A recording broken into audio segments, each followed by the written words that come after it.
1 से 4 मई तक के करंट अफेयर्स की प्रमुख खबरों को देख लेते हैं। 1 मई को अंतर्राष्ट्रीय मजदूर दिवस के रूप में मनाया जाता है।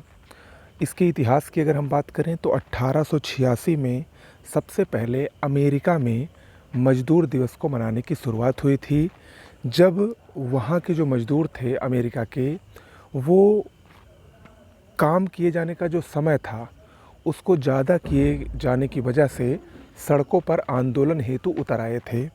अगर हम भारत की बात करें तो भारत में 1923 से लेबर किसान पार्टी ऑफ हिंदुस्तान द्वारा 1 मई को मजदूर दिवस मनाने की प्रथा प्रारंभ हुई थी और 1923 में ही 1 मई के दिन लाल झंडे को मजदूर झंडे के रूप में अपनाया गया था।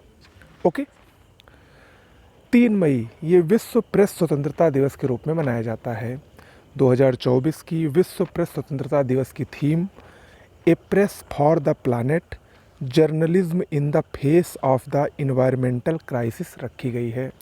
आपको बता दें, संयुक्त राष्ट्र महासभा द्वारा सबसे पहले 1993 में 3 मई को विश्व प्रेस स्वतंत्रता दिवस मनाया गया। ओके। नरसिंह यादव भारतीय कुश्ती महासंघ के एथलीट आयोग के नए अध्यक्ष चुने गए हैं। नरसिंह यादव।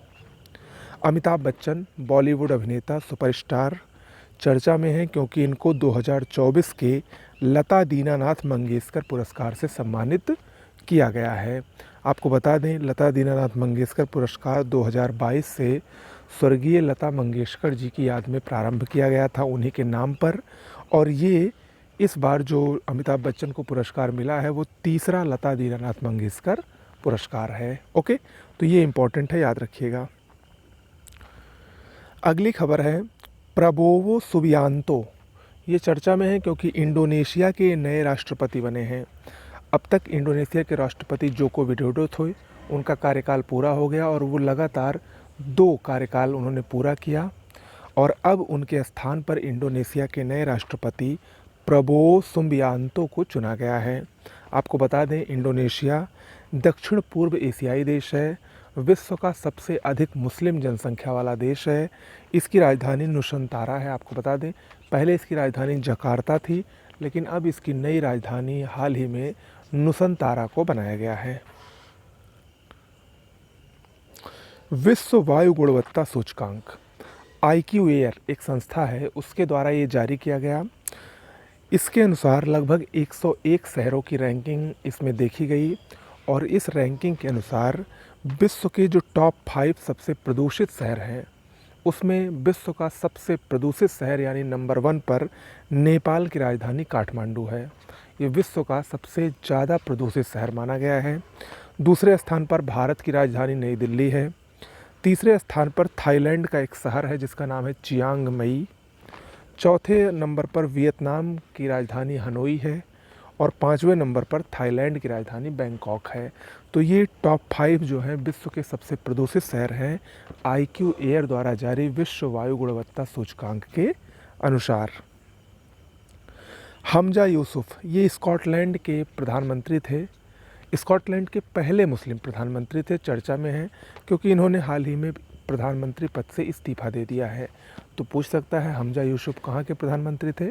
स्कॉटलैंड के। केरल का कोच्चि शहर चर्चा में है क्योंकि यहाँ पर पृथ्वी विज्ञान मंत्रालय की मेज़बानी में 46वीं अंटार्कटिक सलाहकार संधि बैठक और 26वीं पर्यावरण संरक्षण समिति की बैठक का आयोजन होने वाला है। कहाँ पर? केरल के कोच्चि में।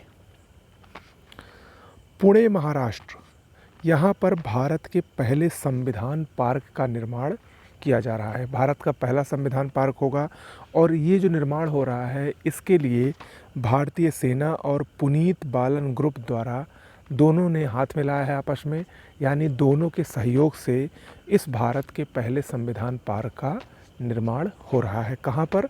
महाराष्ट्र के पुणे में। IREDA इसका पूरा नाम है भारतीय नवीकरणीय ऊर्जा विकास एजेंसी।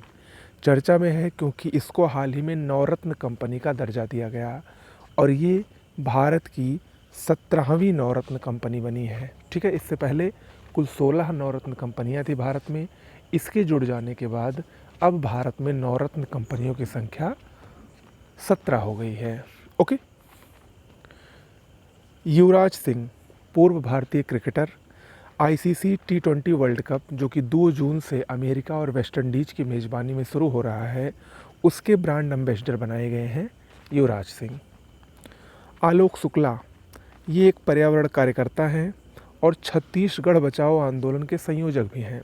चर्चा में हैं क्योंकि इनको गोल्डमैन पर्यावरण पुरस्कार 2024 से सम्मानित किया गया है। पर्यावरण के क्षेत्र का ये एक सर्वोच्च पुरस्कार में से एक है, गोल्डमैन पर्यावरण पुरस्कार, और ये इस बार विश्व के कुल 6 लोगों को दिया गया है, जिनमें भारत के आलोक शुक्ला भी शामिल हैं। तो भारत की दृष्टि से बहुत ही महत्वपूर्ण है। चांग-ई 6, ये चीन का नया चंद्र मिशन है। अगर हम इसको सही से कहें तो ये चीन और पाकिस्तान दोनों का मिशन है, क्योंकि इसमें पाकिस्तान का ICUBEQ लूनर मिशन भी शामिल है। तो चाइना का ये चांग-ई 6 और पाकिस्तान का ICUBEQ लूनर मिशन, ये दोनों बहुत ही जल्द लॉन्च किया जाएगा। नाम याद रखिएगा, चांग-ई 6, जिसके साथ पाकिस्तान का भी लूनर मिशन शामिल है। ओके, तो आज के करंट अफेयर्स में इतना ही। मिलते हैं एक नए वीडियो के साथ कल। नमस्कार।